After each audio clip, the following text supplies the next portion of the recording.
Hello everyone, welcome back to another new video. তো এই ভিডিওটা হচ্ছে 29শে এপ্রিল, মানে আমাদের ভোটের দিনকার। তো সারাদিন সকাল থেকে ল্যাদ খেতে খেতে দুপুরে খাওয়া দাওয়া করে তারপর গেছিলাম ভোট দিতে, এবং এসে দেখো একটু আমাদের ছাদে উঠেছি, আর এত সুন্দর হাওয়া হচ্ছিল সেই দিন। তো ছাদে উঠে দেখছি যে এত আম ধরেছে আমাদের বাড়ির গাছে। তো একদম ছাদের ওপর নুয়ে পড়েছে, দেখো দুপাশে দুটো আম গাছ, আর প্রচুর আম ধরেছে। খুব ভাল লাগছিল দেখতে। আমি আগের বছর একটা ভিডিও এরম শেয়ার করেছিলাম তোমাদের সাথে। তো দেখো কি সুন্দর ছাদের ওপরে সব আমগুলো ছিল।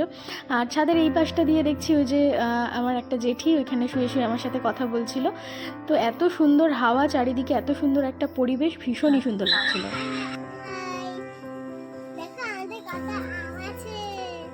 কত আম আছে? আম তো একটা দেখা যাচ্ছে, সব দেখাও। সব আম। তো আমার পেছন পেছন আমাদের সোনাও ছাদে চলে এসেছিলো, ওকে নিয়ে একটু ঢং করে নিচ্ছিলাম। আর ওকে দেখো ভিডিওতে যখনই বলতে বলা হয়েছে তখন ওর মুখ দিয়ে আওয়াজ বেরোচ্ছে না ঠিক করে, আর অন্য সময় এত পাকা বুড়ি।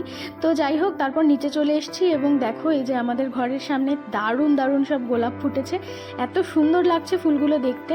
তো আমার তো ভীষণই ভালো লাগছিলো দেখতে, এবং আমি একটুখানি ঢংও করে নিচ্ছিলাম। করতে করতে দেখছি বেশ সুন্দর একটা স্মেলও আসছিল।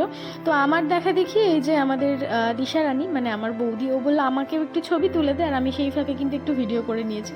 তো আমার মাকে ওরমভাবে দাঁড় করিয়ে দিয়ে দেখো মায়ের মাথার দুপাশ দিয়ে দুটো ফুল ধরে আমরা এইভাবে ছবি তুলে নিচ্ছি। আর সবাই যখন ছবি তুলেছি আমাদের পুচকু কেন বাদ যায়। তো তারপর দেখো এই যে কি সুন্দর আবার কাঁঠাল ধরেছে একদম ঘরের সামনে একটা গাছে। তো অনেকগুলোই কাঁঠাল ধরেছে। তো সব কিছুই দেখছিলাম, এবং তারপর কিন্তু আমরা বেরিয়ে যাচ্ছিলাম আমার মাসির বাড়িতে একটু যাওয়ার জন্য। তো আমার মাসির বাড়ি আমাদের পাশের পাড়াতেই।